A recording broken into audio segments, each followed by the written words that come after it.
그 어떤 사은품도 없어요. 그리고 가입비도 없고 월납입금도 없어요.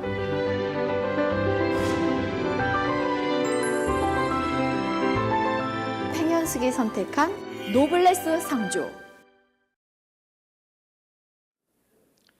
시청자 여러분 안녕하십니까. 오늘 한국방송기자클럽 정세균 국무총리 초청 토론회 사회를 맡은 MBC 황혜진 선임기자입니다. 올해도 가장 중요한 국정과제 역시 코로나19 극복일 텐데 오늘은 한국방송기자클럽은 코로나19 방역의 최전선을 지휘하시는 분이시자 국정 전반을 총괄하시는 분이죠. 정세균 국무총리 모셨습니다. 국회의장 출신 총리의 경제통 총리로 평을 받는 분인데요. 취임 후 1년 동안은 코로나19 K방역에 집중하시려나 코로나 총리로 불리기도 합니다. 뿐만 아니라 여권의 주요한 대권 주자 중에 한 분이시기도 한데 오늘 정세균 총리 모시고 궁금한 얘기 들어보겠습니다. BJC 한국방송기자클럽이 주최하고 BJC 플러스가 주관하는 오늘 정세균 총리 초청 토론회는 KBS, MBC, SBS 그리고 CBS와 YTN, MBN이 공동중계로 진행하겠습니다. 자, 먼저 오늘 출연자 소개하겠습니다. 정세균 국무총리 나오셨습니다. 네, 안녕하십니까. 어서 오십시오. 그리고 오늘 토론 함께 하실 패널들인데요. 왼쪽부터 MBN 정창원 정치부장 나오셨습니다. 다음 KBS 김진수 해설위원이십니다.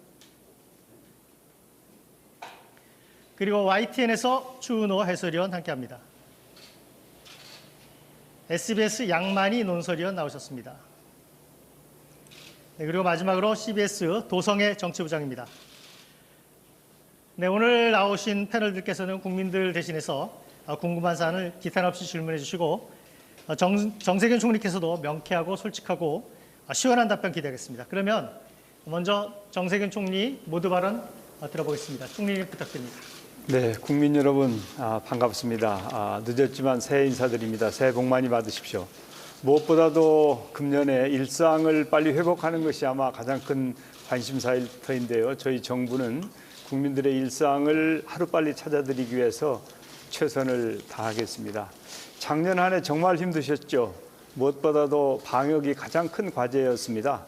그러나 우리는 국민 여러분들의 적극적인 참여 방역으로 그리고 또 의료진의 헌신, 지자체 공직자들의 열정으로 방역을 그래도 비교적 선방할 수 있었습니다.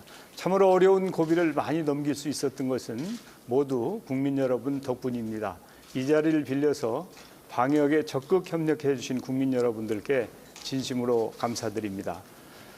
역시 경제가 중요했습니다. 작년 상반기에 급격하게 경제가 위축되어서 여간 걱정이 아니었는데 하반기 들어서는 미약하나마 회복세로 돌아섰습니다. 이제 금년에는 이 경제가 확실하게 반등할 수 있도록 해나가는 일, 그리고 또 미래 우리 대한민국의 성장 동력을 확보하는 일, 그리고 어려워진 민생을 챙기기 위해서 고용 안전망과 사회 안전망을 확충하는 일, 이런 과제들을 안고 있습니다.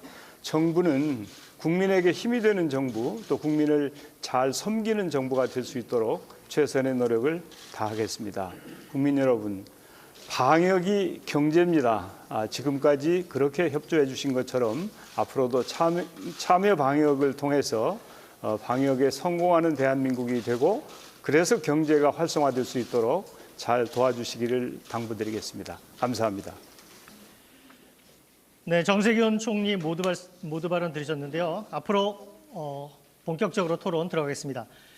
패널당 4분 정도 시간이 주어지는데요. 이 4분 안에 패널의 질문, 정 총리님 답변 모두 이루어져야 하니까 속도감 있게 진행될수록 압축적으로 해주시면 좋겠습니다.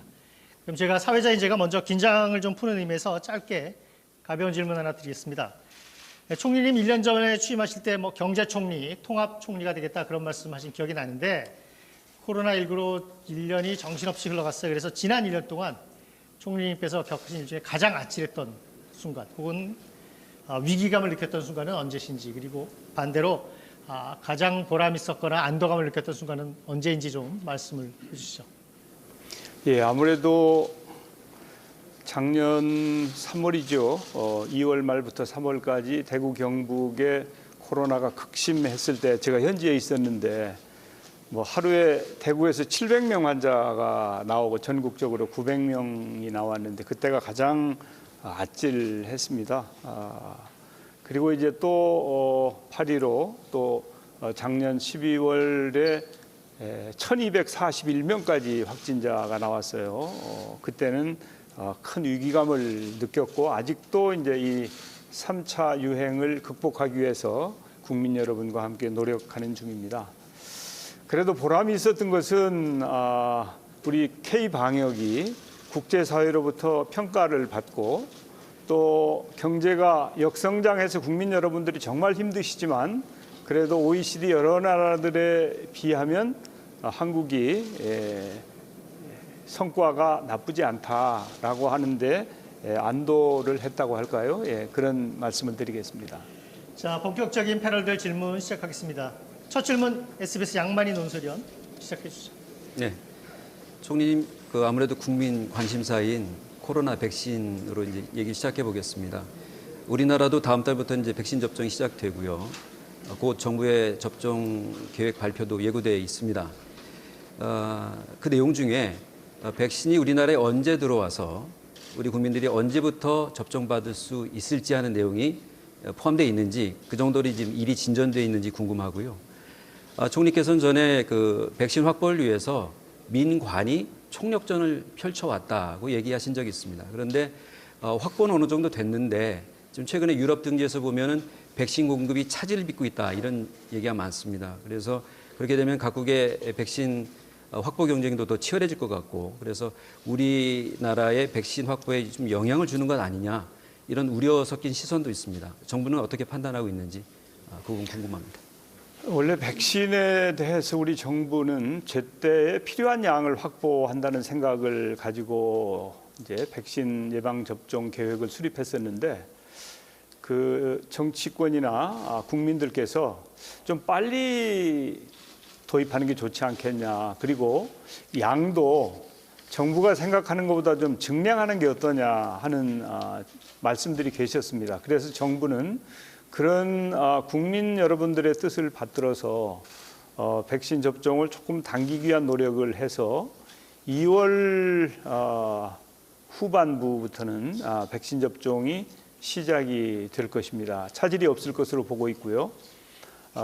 또 양도 원래 확보했던 것보다 더 많은 양을 추가로 계약을 해서 충분하게 계약이 이루어졌다 이렇게 말씀을 드릴 수 있겠습니다. 오늘 그 백신과 관련된 주요한 내용들은 질병청장이 이미 발표를 했습니다. 그래서 정부는 범정부적인 차원에서 백신의 공급과 유통과 또 접종에 차질이 없도록 최선을 다하고 있습니다. 이렇게 말씀드리고요. 이렇게 백신과 관련된 계약이라든지 여러 가지를 하는 과정에 정부가 물론 중심이 되었습니다마는 국내의 SK 바이오 사이언스라든지 삼성 바이오로직스라든지 이런 대기업 그리고 또 풍림 파마텍이라고 하는 중소기업도 같이 이렇게 협업을 해서 민관이 함께 백신을 제때에 공급받고 또 접종하기 위한 그런 대책들을 세워왔다. 그래서 바람직한 협치의 모델이 될 것이고 우리가 백신을 아마도 이제 가장 먼저 이 집단 면역이 가능한 70% 정도에게 접종을 하고 또 집단 면역을 이루는 그런 나라들 중에 하나가 될 수 있도록 노력하겠다고 하는 그런 목표를 가지고 준비를 철저히 하고 있습니다. 차질은 없을 것이라고 믿고 있습니다. 네, 다음 질문 드리겠습니다. 그 아스트라제네카 백신이 고령층에서는 효과가 좀 떨어진다라는 보도가 있었습니다. 물론 제약사에서 부인하긴 했습니다만은 유럽 연합에서는 이 백신을 젊은 층에게만 접종하는 방안을 검토할 수도 있다라는 얘기까지 하고 있습니다. 이 백신은 우리나라에서도 이제 고령층이 맞아야 하는 그런 백신인데 이 백신의 특성을 따져서 접종 대상을 좀 구별해야 되는 것 아니냐 이런 의견도 있을 수 있을 것 같습니다. 정부는 어떻게 판단하고 있는지 궁금합니다. 이제 최근에 들어와서 아스트라제네카 백신이 그런 제한이 있을 수 있다. 그건 이제 유럽에서 그런 결정이 있었기 때문에 그런데요. 당연히 뭐 그런 부분은 존중을 할 터이고요. 물론 우리 식약처가 나름대로 독자적으로 검증을 하긴 합니다만은 그래도 그런 그 국제사회의 움직임에 당연히 우리가 함께 그 참작을 할 것입니다. 우리가 그 도입하고자 하는 백신이 4종류 혹은 5종류까지 갈 수 있습니다. 이것은 왜 이렇게 종류가 그럼 여러 가지냐 하면 이 백신들은 모두 아직 그 효능과 안전성이 완전히 검증이 끝난 것은 아니기 때문에 혹시도 있을 수 있는 문제에 대비하기 위해서 우리는 여러 종류의 백신을 계약했다 이렇게 말씀드리고 아스트라제네카의 백신에 그 제한적인 문제가 있다면 그런 부분에 대해서는 충분히 검토해서 백신 접종 계획에 반영하면 문제가 없을 것입니다. 네, 그 2월 거리두기 재조정 문제에 관해서 질문드리겠습니다. 지금 하루 확진자가 400명대를 유지하다가 최근에 500명 안팎으로 꽤 늘었습니다. 그래서 설 연휴까지 있는 2월의 거리두기 재조정 문제를 계속 검토를 정부가 해왔는데요. 특정 집단발 변수 때문에 이게 크게 는 사안이긴 합니다만은 정부가 결정을 내리기가 쉽지 않을 것 같습니다. 어떻게 하실지. 예, 오늘 아침에 제가 중대본 회의를 주재를 했는데요. 거기에서 각 지자체로부터 이제 여러 가지 의견을 청취를 했는데 원래 약간 좀 이 거리두기를 좀 하향 조정하는 논의가 좀 있어 왔는데 아시는 것처럼 대전, 광주 그리고 부산 등등에서 집단 감염이 일어남으로 해서 그 부분에 대해서 다시 좀 재검토를 하기로 했습니다.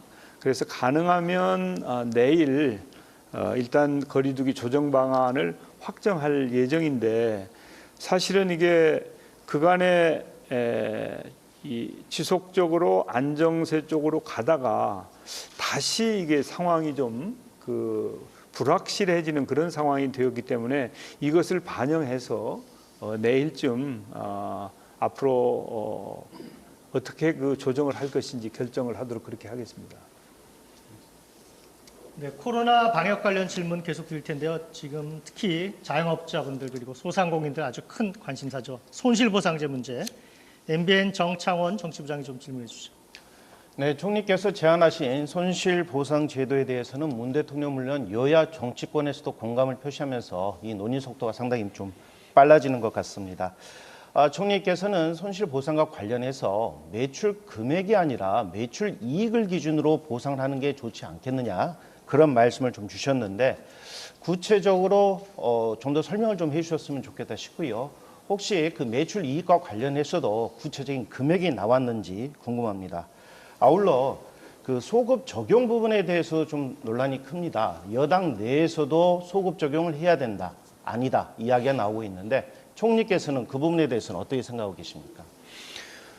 이 손실보상제와 재난지원과는 이 서로 다른 것입니다. 같은 것 같지만 다른 것인데 손실보상은 우리 헌법에서 규정하고 있는 이제 정부가 필요에 의해서 어떤 영업 제한이나 금지를 했을 때 그것으로 인해서 생기는 영업 손실에 대해서 보상을 해야 된다고 이렇게 헌법에 나와 있거든요.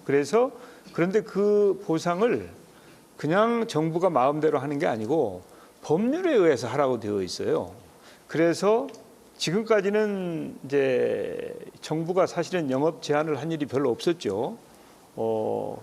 그래서 과거에 재난 상황, 경제가 매우 어려울 때 이런 때는 이제 재난 지원을 했단 말이죠. 그것은 이제 예산의 형태로 하거나 이제 국회와 협의를 통해서 정부가 결정해서 특히 추경을 통해서 한 경우가 많이 있었죠. 이것은 일반적인 재난지원금인데 이번에 코로나 방역 사태와 같이 영업을 금지시키거나 제한했을 때 이것은 당연히 그냥 시혜적으로 지원하는 게 아니라 보상을 해줘야 되는 것이다. 그러나 이 손실보상이라고 하는 것은 영업이 금지되거나 제한된 업종에 한한 것이지 다른 자영업자에게는 해당이 되지 않는 것입니다.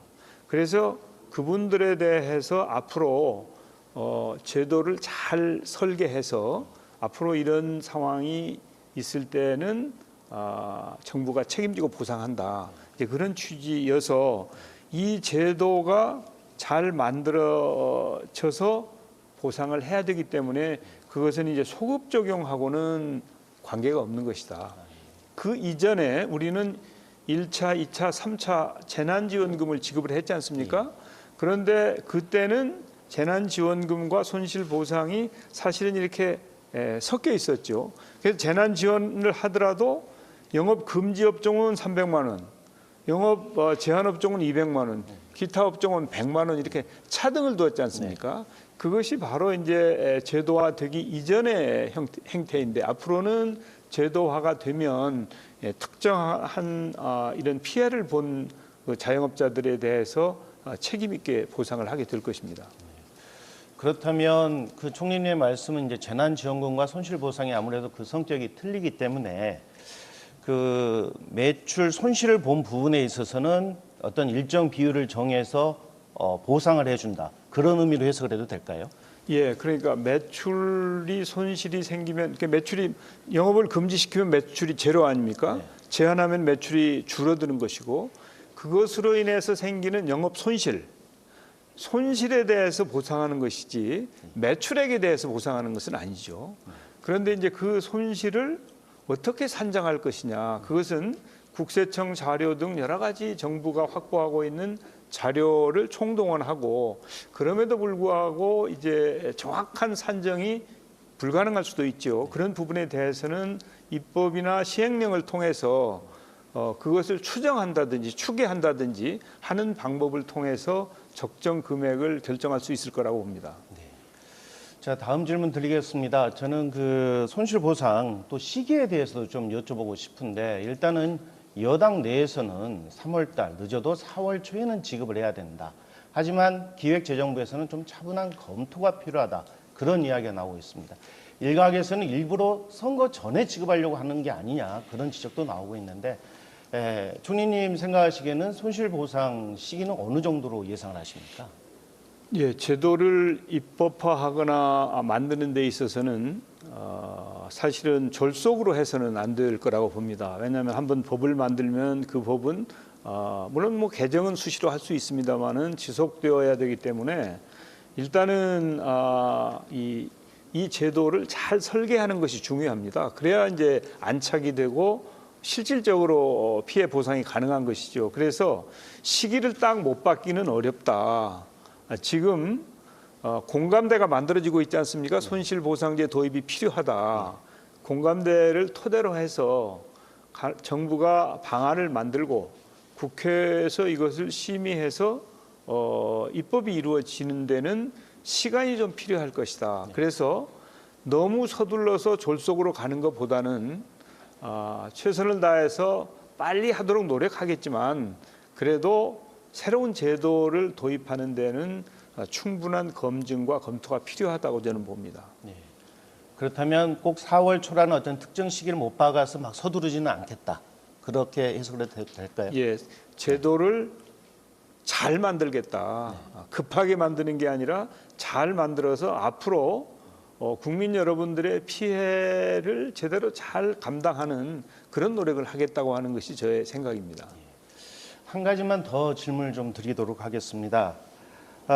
아무래도 이렇게 되다 보면 막대한 재원이 소요가 됩니다. 그러다 보니까 이게 혹시 다음 세대의 부담을 떠넘기는 게 아니냐 그런 지적도 나오면서 어떻게든지 지금 이 시점에서 그런 재원을 확보할 수 있는 방안도 마련을 해야 된다는 이야기도 나오고 있습니다.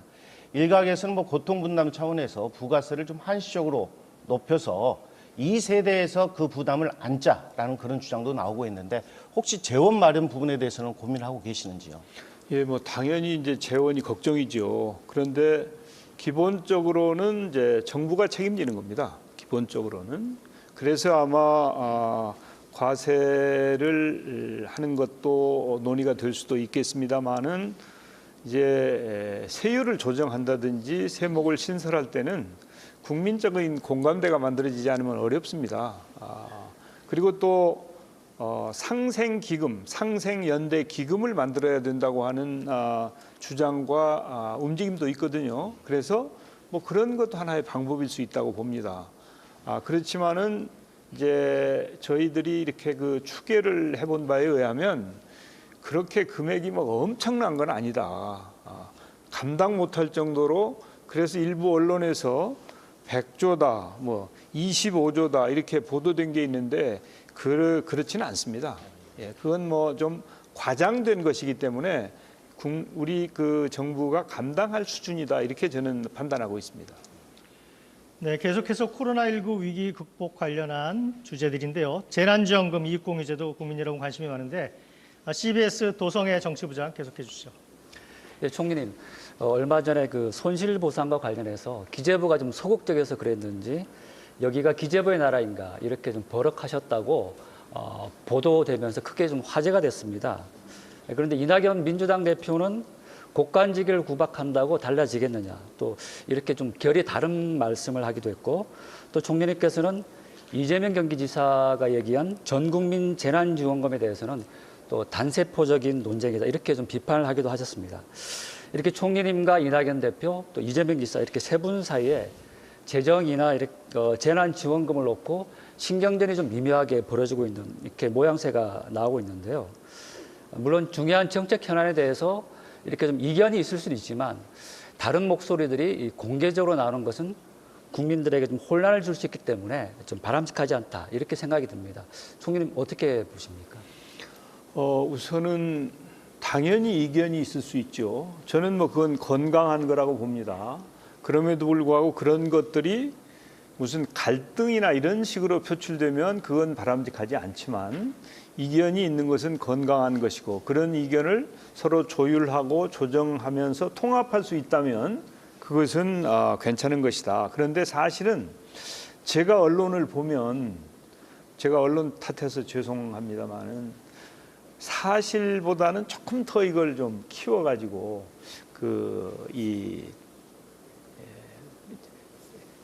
조금은 좀 하여튼 과장된 그런 측면이 있는 것 같습니다. 무슨 특별히 다른 의미가 있어서 그런 건 아니겠습니다만은 그래서 이제 그런 부분이 알려진 것처럼 그렇게 무슨 이런 문제를 가지고 막 갈등하고 뭐 이런 것은 전혀 아니니까 국민 여러분들께서는 안심하셔도 됩니다.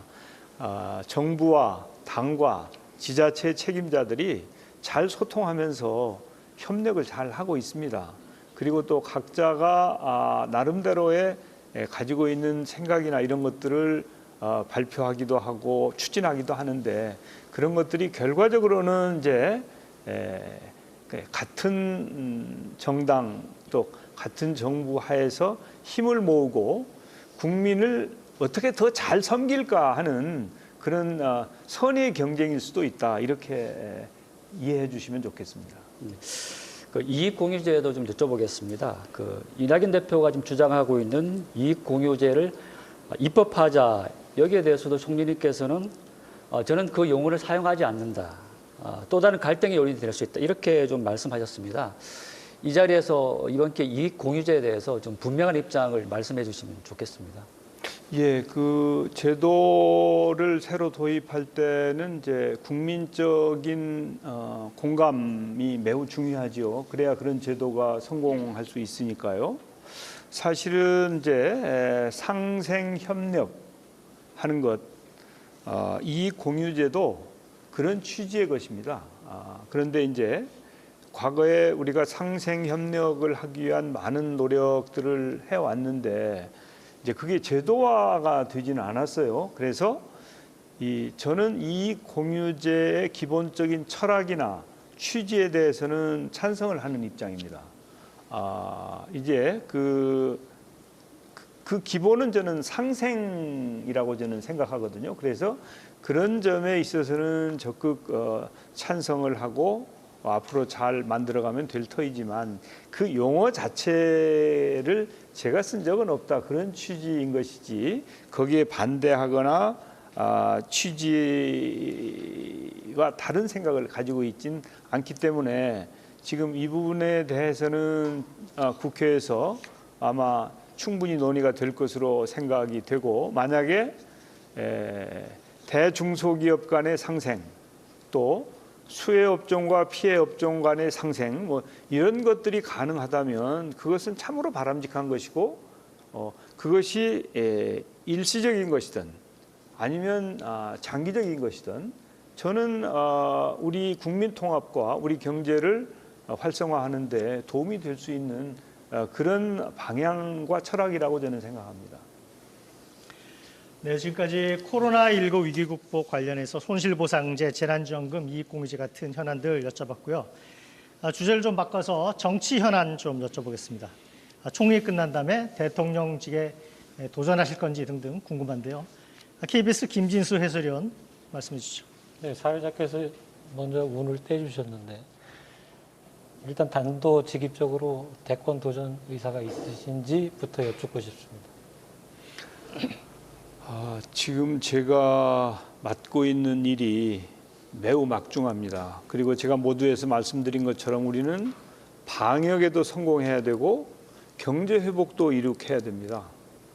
제가 지금 그 책무를 감당하고 있는 사람인데 그 일을 감당하는 게 우선이 되어야 되지 않겠습니까?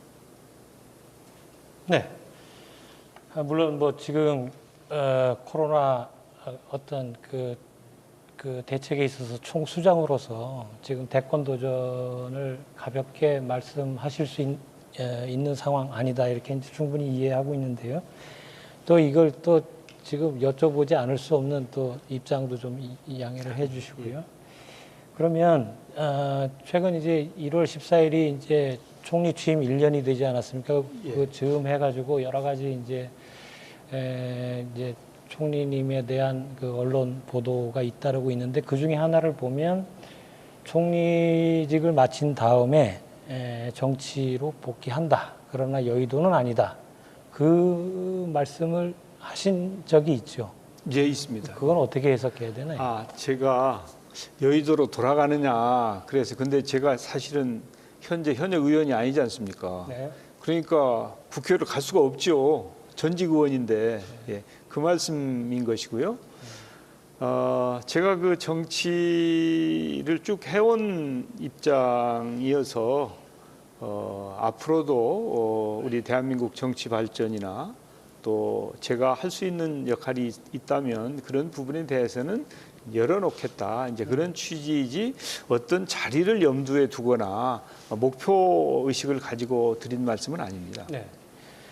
그 총리님을 생각해 보면 그 육선 의원의 국회의장의 국무총리까지, 또 그 중간에 당 대표도 역임하셨고요. 그 어떤 경력이나 그 화려함, 또 역할의 그 중요성에 비해서 어떤 대권 후보로서의 그 어떤 기대, 그 부분은 조금 언밸런스한 부분이 없지 않아 있는 것 같아요. 그 부분에서 이제 많이 지적되는 게 평가된다 그럴까요? 대중성이나 뭐 존재감, 이런 얘기가 많이 나오는데, 그런 얘기들에 대한 그 총리님의 본인의 생각은 어떤지?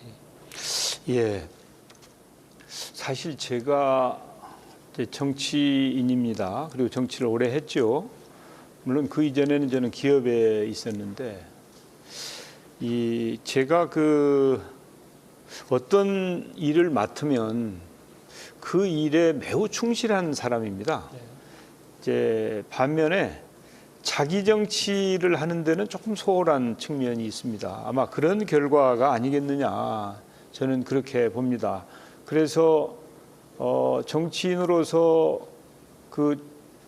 이 좋은 평가를 받으려면 자기 정치도 잘 해야 될 텐데, 뭐 그런 점이 부족해서 손해를 본다면 뭐 그것은 그래도 저는 어쩔 수 없다. 자기 정치를 열심히 하기보다는 제가 맡은 책무를 제대로 감당하는데 최선을 다하고자 하는 것이 원래 저의 태도이고 또 그렇게 해왔기 때문에 많은 역할을 할 수 있었다고 저는 생각을 합니다. 네, 알겠습니다. 네, 정무적인 문제 계속 여쭤보겠습니다. 이번에는 YTN 추은호 해설위원 질문해 주시죠. 예, 저는 소통에 대해서 좀 여쭙겠습니다. 먼저 대통령과의 소통인데요. 총리께서는 취임 이후 한 1년 정도, 1년 동안 매주 월요일마다 주례회동 대통령과 하고 있는 것으로 알고 있습니다. 그 자리에서 문재인 대통령께 쓴소리를 하시거나 아니면은 이건 안 됩니다, 이렇게 강하게 의견 표명을 한 적이 있는지 한번 여쭙고 싶고요.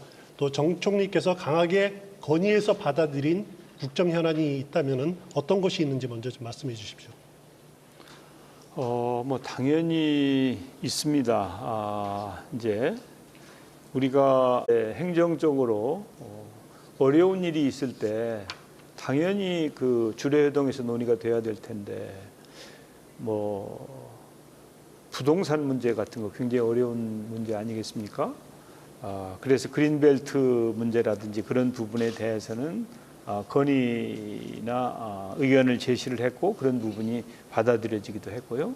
그리고 이제 부동산 문제와 관련해서 이제 투기를 억제하는 정책도 중요하지만 우리가 공급을 대폭 늘리는 정책 전환도 필요하다고 하는 건의를 드렸고 그런 부분도 반영이 되었다.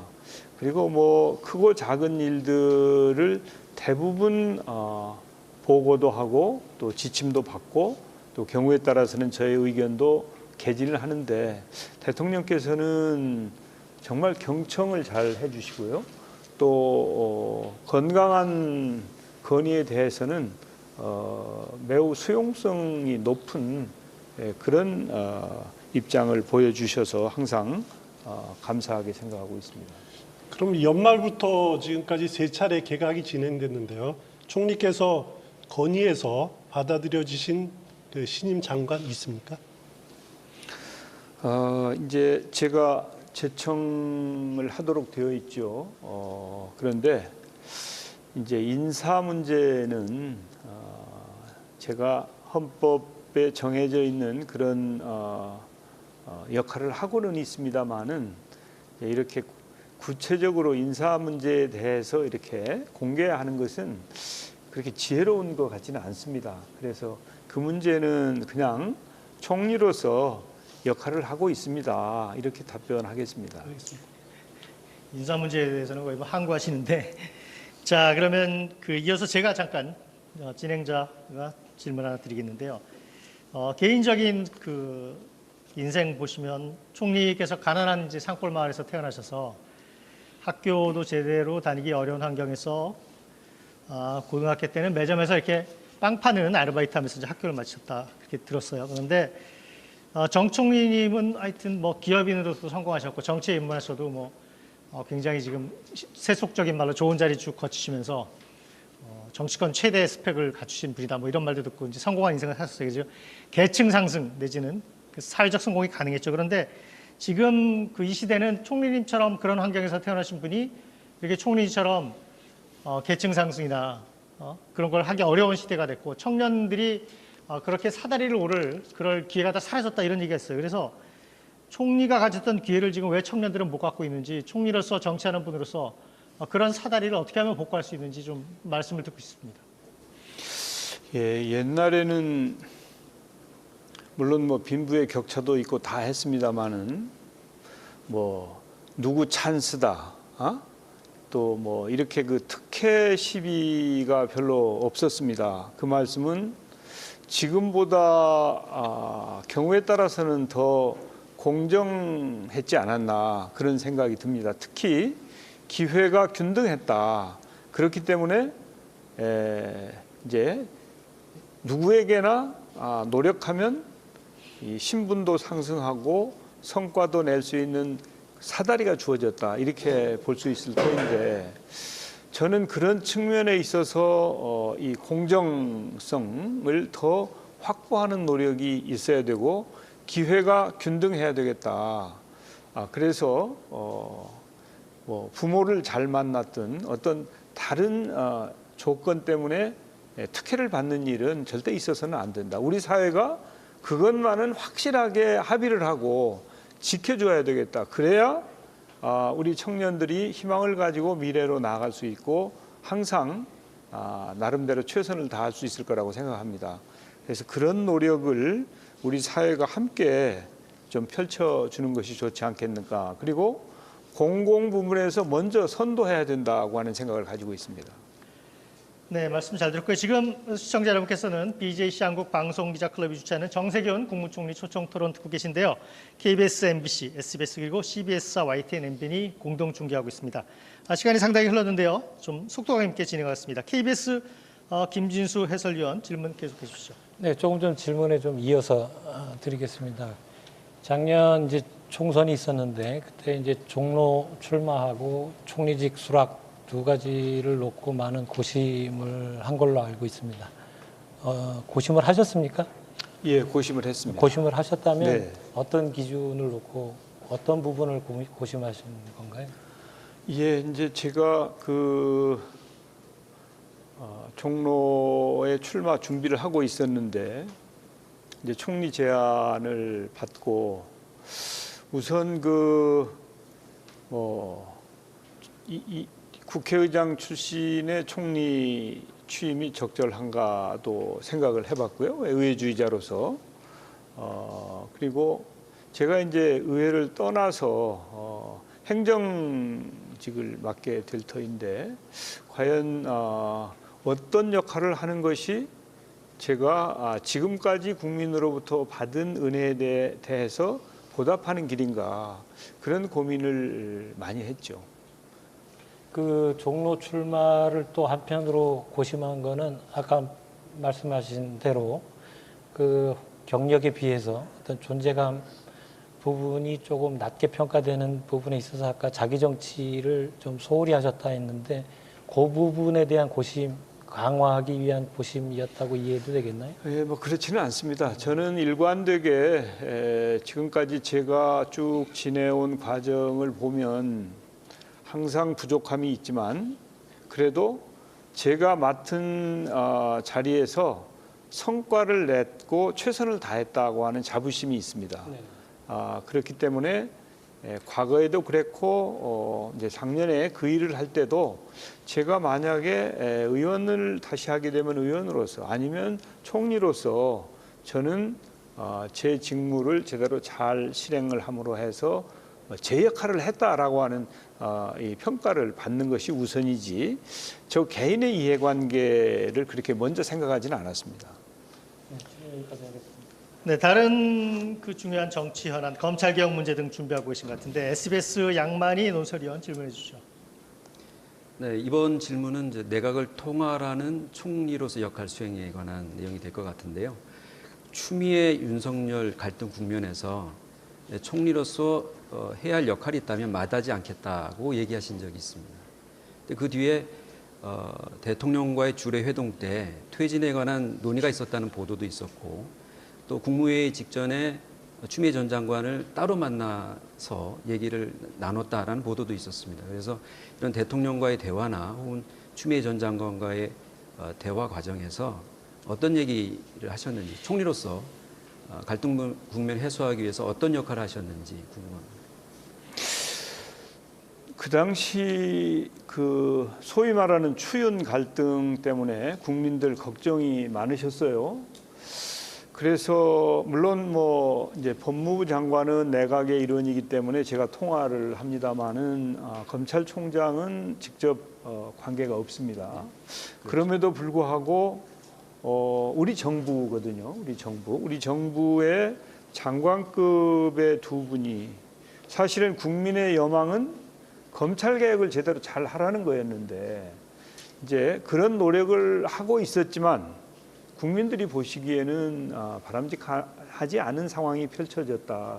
그런 부분에 대해서 이제 말씀도 드렸고 혹시라도 제가 이분들이 갈등하는 것보다는 검찰 개혁에 힘을 합칠 수 있게 하는 역할을 제가 할 수 있다면 그건 매우 의미 있는 일이 아니냐. 그래서 그런 역할을 마다하지 않겠다고 생각을 하고 사실은 그런 노력을 했습니다. 그런데 그게 이제 성공하지 못한 점에 대해서 지금은 또 아쉽게 생각을 하고 있죠. 그러니까 인사 문제이기 때문에 아무래도 얘기하시기가 좀 조심스러우신 건가요? 저희는 이제 총리로서 어떤 역할 구체적으로 했는지 좀 궁금한데 그런 부분은 좀 말씀하시기가 좀 예, 뭐 그 제 심정이나 또 국민들께서 걱정하시는 내용을 대통령께 소상히 전달해 드렸고 또 그런 문제를 해결하는 방안에 대해서도 의논을 한 적이 있습니다. 네. 다음 질문 드리겠습니다. 이 공수처가 출범을 했습니다. 근데 여권 일각에서 검찰의 수사권 없애고 기소권만 갖게 하자 이런 이제 논의가 있고요. 그러니까 검찰을 견제하기 위해서 공수처를 만들었는데 검찰은 수사권 없애고 공수처는 수사 기소권 다 갖게 하는 게 말이 되느냐 하는 이제 반론이 있습니다. 총리께서는 어떻게 생각하시는지? 예, 공수처가 지금 출범을 했거든요. 그런데 그 공수처가 출범하는 데는 20년 이상의 그 노력 끝에 이루어진 것입니다. 그래서 그 공수처가 정말 국민을 위하는 공수처로 자리매김하기를 바라고요. 검찰 개혁은 국민들의 최고의 관심사 중에 하나입니다. 문재인 정부는 국정원 개혁도 했고 검찰 개혁도 했고 또 경제 3법을 통해서 재벌 개혁도 했습니다. 그래서 대부분의 개혁을 완결하지는 못했지만 그래도 국민께 약속한 개혁을 열심히 추진해 왔는데 이제 이 추가적인 검찰 개혁 필요하다면 그런 것은 해야 되겠습니다만은 일단은 이제 입법이 완결됐고 공수처가 출범을 해서 이 제도가 시행이 되면서 필요하면 추가적인 개혁도 해야 될 것이다. 그렇게 생각을 하고요. 그런 논의를 뭐 국회에서 해주시는 것은 언제나 환영을 하지만 하여튼 개혁도 이렇게 일단 1차 개혁이 되었으면 그 성과를 봐가면서 추가적인 개혁을 한다든지 뭐 그런 것도 한번 고려해 볼 요인 중에 하나이다 이렇게 봅니다. 그러니까 차차 논의할 문제다. 뭐 그러나 그것은 국회에서 논의할 것이기 때문에 총리가 가타부타 얘기하는 것은 그렇습니다만은 이제 추가적인 논의는 지금까지 이루어진 것들의 토대 위에서 하는 것도 한 방법이 아니겠느냐 하는 저의 사견입니다. 네, 알겠습니다. 그 월성 1호기 조기 폐쇄에 대해서 감사원 감사하고 검찰 수사 이 정치적 논란이 계속되고 있습니다. 대통령은 이게 정치적 목적이 있다고 생각하지 않는다 이렇게 선을 그었는데도 여당에서는 아주 강한 수준의 반발이 계속되고 있거든요.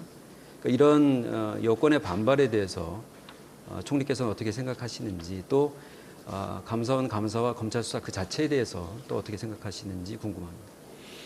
예, 저는 뭐 정책의 건강한 그 경쟁 또 토론 이런 것은 언제든지 필요하다고 생각합니다만은 이 정부의 정책이 정쟁화되는 것은 그렇게 바람직하지 않다. 당연히 야당의 건강한 비판은 경청하고 수용하겠습니다만은 이게 너무 정쟁화되는 것은 결국 별로 국민에게 도움이 되는 일은 아닐 것 같다 그런 생각이고요.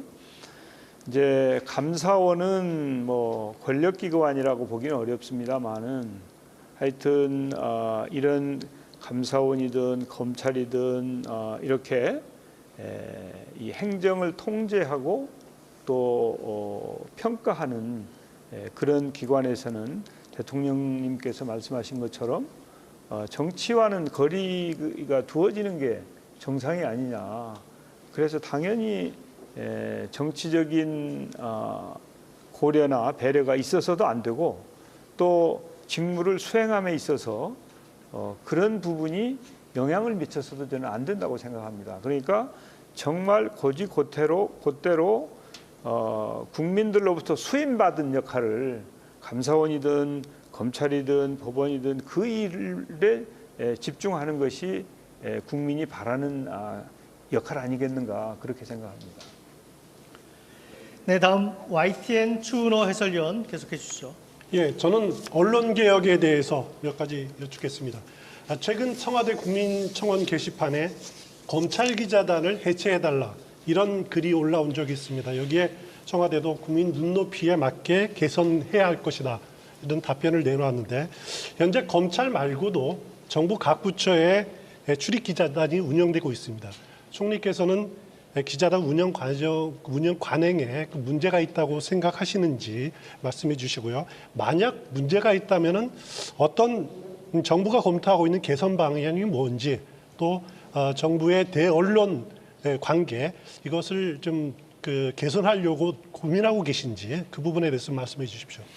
예, 저는 문제가 있다고 생각합니다.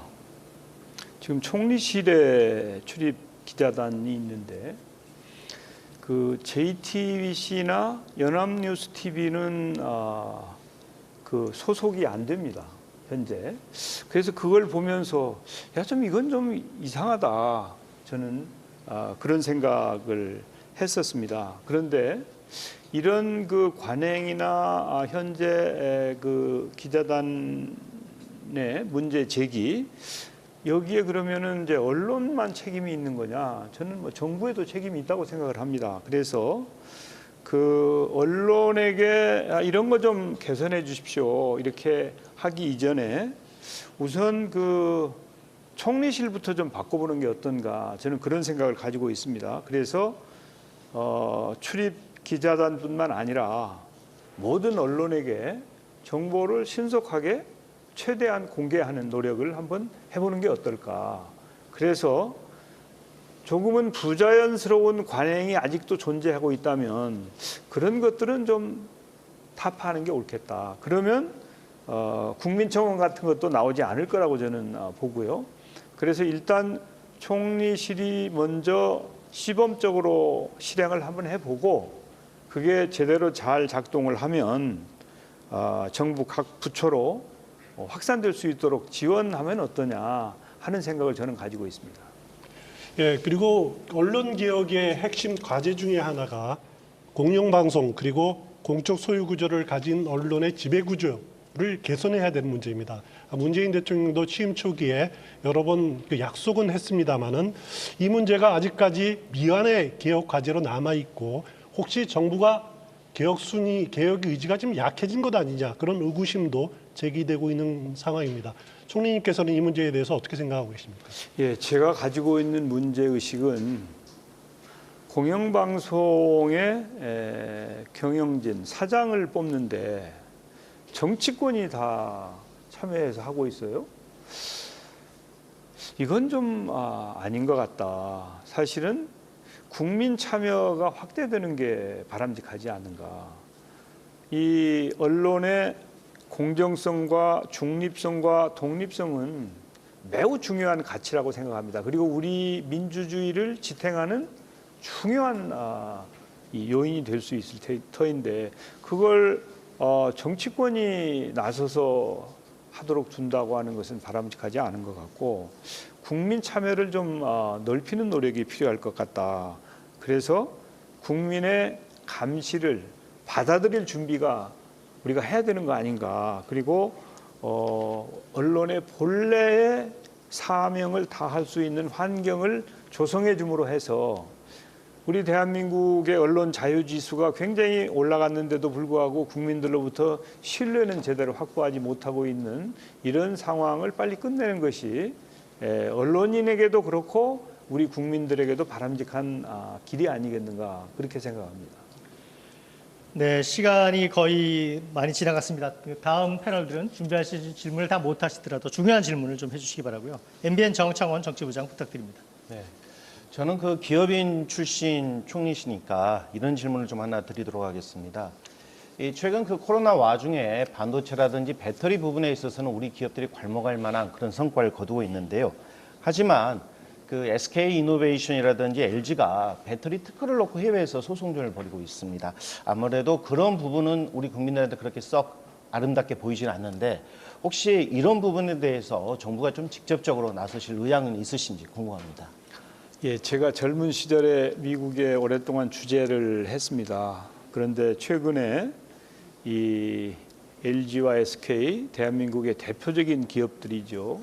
미국에서 3년째 소송을 하고 있다고 하죠. 그래서 그 소송 비용이 수천억 원에 달한다고 합니다.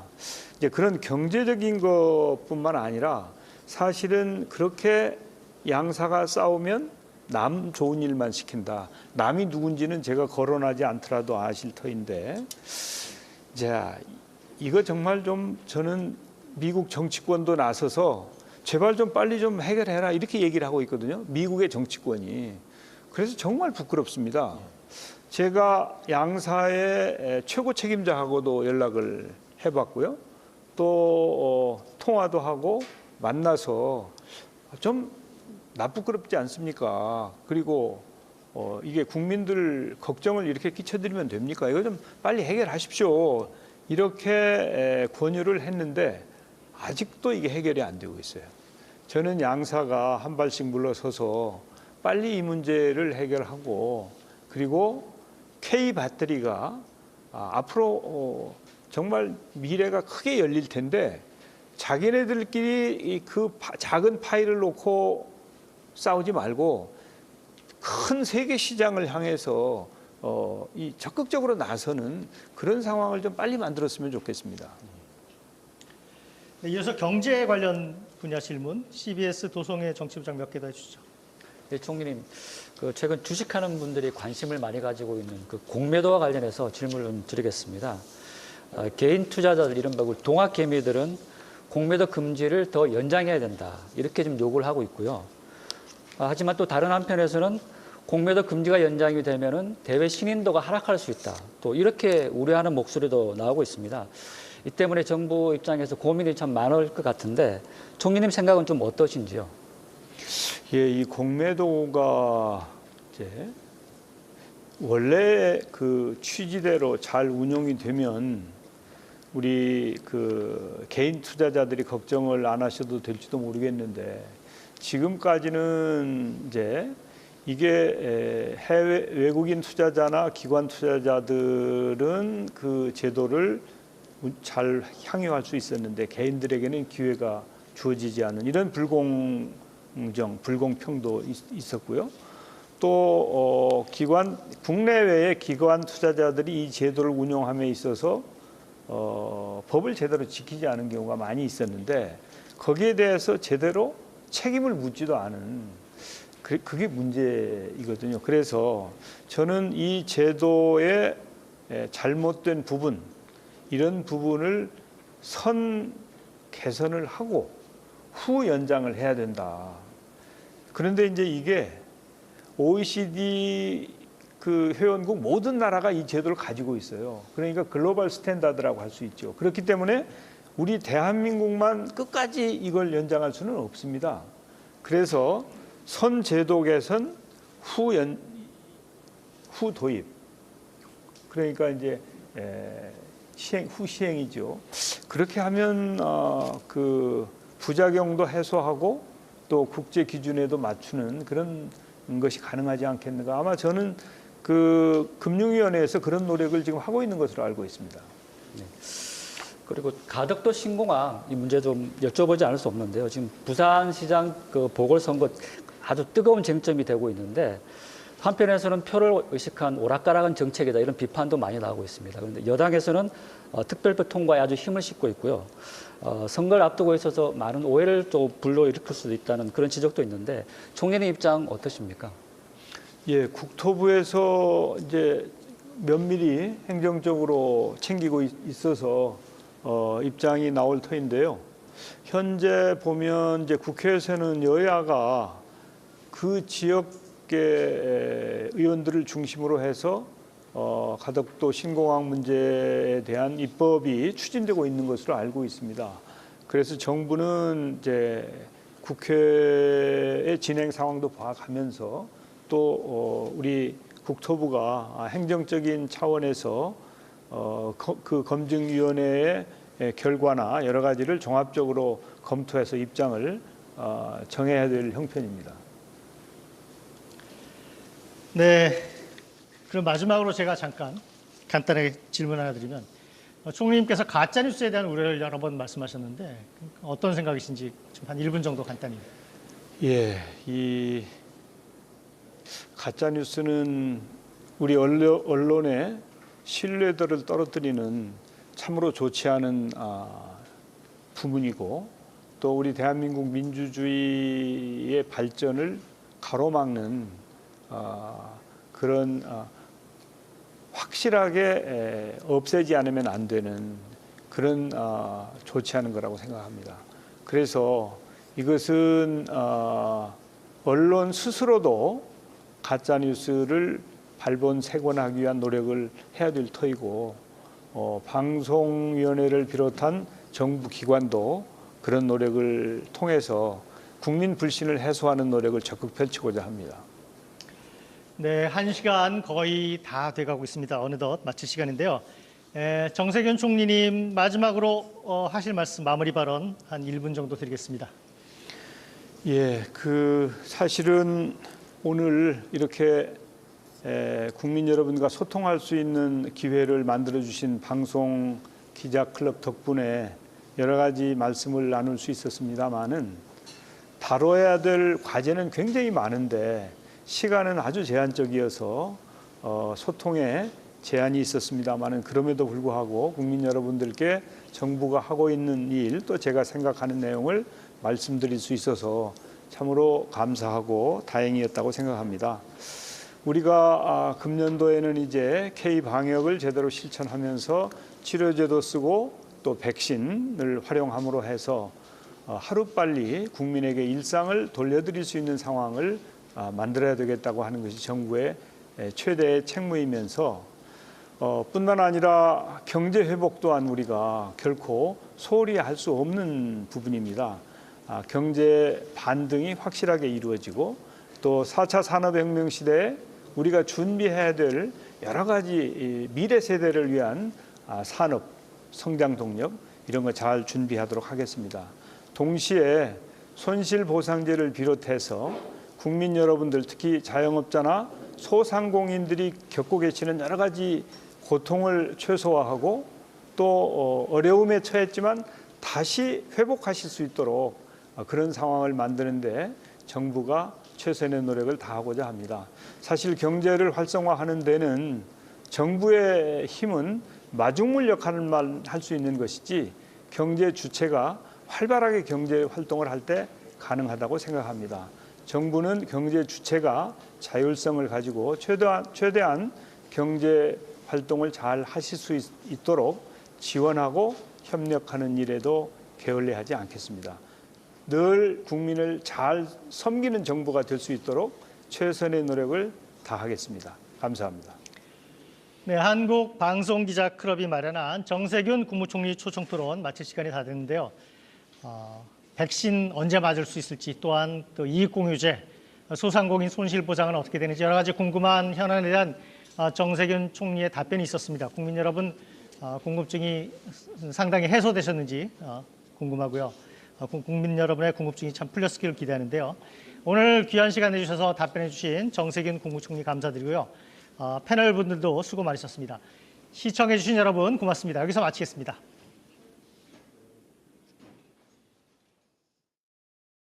지금 아래 번호로 전화 주시면 추첨을 통해 현금 총 500만 원과 골드바를 드립니다. 지금